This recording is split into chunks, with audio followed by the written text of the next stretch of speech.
Last week, one of my close friends out at the San Carlos coffee group asked if I might not be available in the not too distant future to fly him down to Chino, California so that he could pick up his Cessna 195 that was there for maintenance.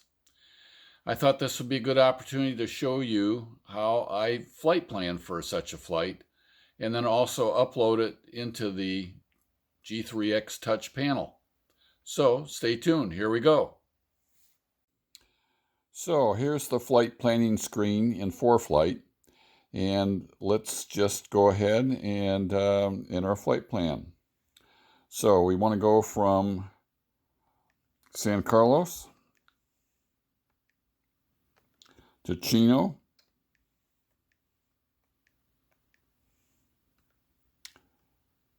and so that's our departure point and our destination. And then let's look over here at routes. And these are all of the recent routes that have been approved by the FAA, IFR, between those 2 points. So let's just take one of them here.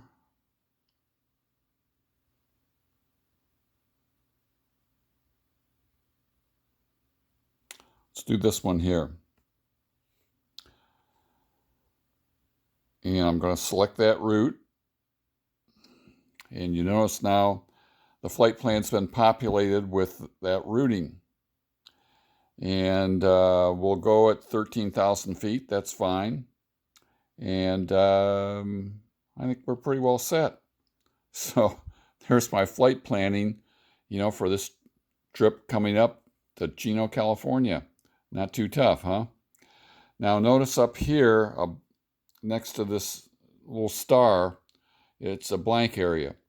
And in a moment, you're going to see the G3X populate that particular area with another button that will enable me to upload the flight plan. So here is a video of the flight plan that I want to put into the system on my iPad.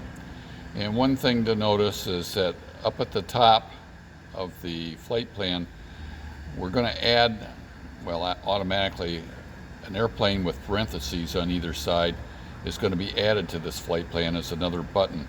You notice it's not there right now.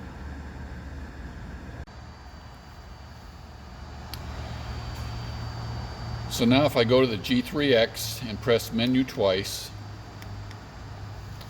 and then select setup and then select Bluetooth, I need to make sure that my G3X touch and the iPad are connected.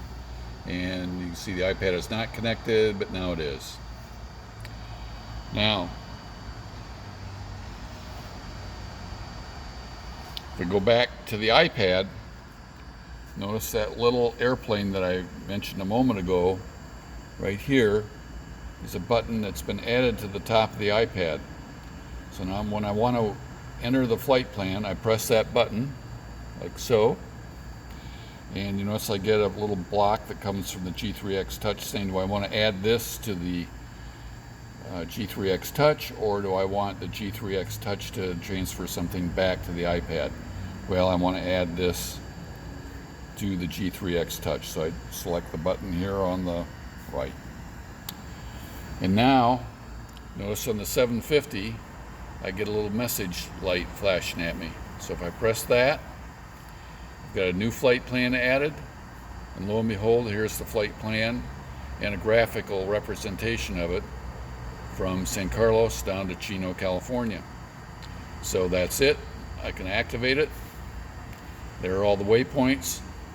And if I back out of the G3X Touch, you'll notice the flight plan also is in this small screen that I have on the Touch. Pretty cool, huh? I love it. One of many features I love about the Garmin panel. Well, thanks for listening.